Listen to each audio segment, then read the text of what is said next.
Christy Ferman nag-bail matapos matalo sa kaso na isinampa sa kanya ni Sharon Cuneta at Kiko, umaray ang bulsa. Isang matinding pagsubok ang dinaranas ng batikang kolumnistang si Christy Ferman matapos ang kanyang pagkatalo sa kasong cyber libel na isinampa laban sa kanya ng mag-asawang sina attorney Kiko Pangilinan at megastar Sharon Cuneta. Ang ipinataw na bail sa kanya ay tila naging paakit sa kanyang bulsa. Sa pinakabagong episode ng kanyang programa na Christy Fair Minute, noong ika-17 ng Oktubre, nagbigay siya ng babala sa mga tao na nasa katulad na sitwasyon. Inflation is real. Kasi hindi na po mga bilihin lamang ang tumataas ngayon. Ilang taon na po ang nakararaan nang matalo po ako sa Piscalya ay nag-bail lang po ako ng 10,000 piso para sa isang kaso ng libel. Aniya, ibinahagi ni Christy ang kanyang karanasan sa pagkakaroon ng kaso ng libel ilang taon na ang nakararaan, kung saan ang bail na kanyang binayaran noon ay 10,000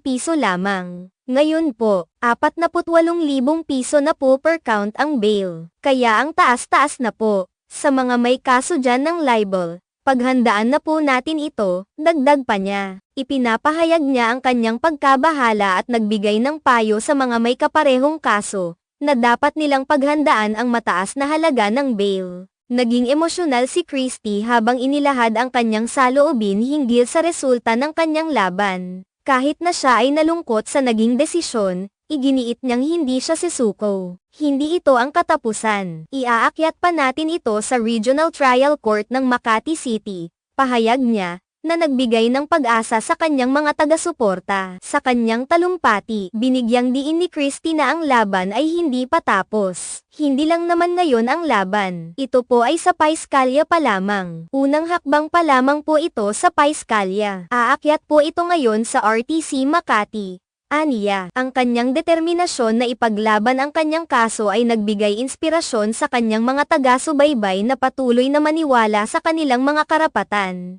Mula sa kanyang mga pahayag, maliwanag na ang sitwasyon ni Christy ay hindi lamang isang personal na laban kundi isang paalala sa lahat na ang mga legal na proseso ay puno ng hamon. Ang pagkakaroon ng mataas na bail ay maaaring makaapekto sa sinuman, lalo na sa mga taong hindi handa sa mga ganitong sitwasyon. Hinikayat din ni Christy ang kanyang mga tagapakinig na huwag mawalan ng pag-asa sa kabila ng mga pagsubok. Ang kanyang karanasan ay isang patunay na kahit gaano pa man kahirap ang sitwasyon, laging may paraan upang lumaban. Ipinakita niya na ang pagkuha ng hustisya ay hindi madali, ngunit hindi ito nangangahulugan na dapat tayong sumuko. Sa kabila ng lahat ng ito, ang kanyang mensahe ay naglalayong ipaalala sa lahat na mahalaga ang pagkakaroon ng matibay na pananampalataya sa sarili at sa mga proseso ng batas. Tinutukoy niya na ang laban para sa katarungan ay maaaring maging mahirap, ngunit ito rin ay nagbibigay daan sa pag-unlad at pagbabago. Sa huli, umaasa si Christy na sa pag-akyat ng kanyang kaso sa RTC,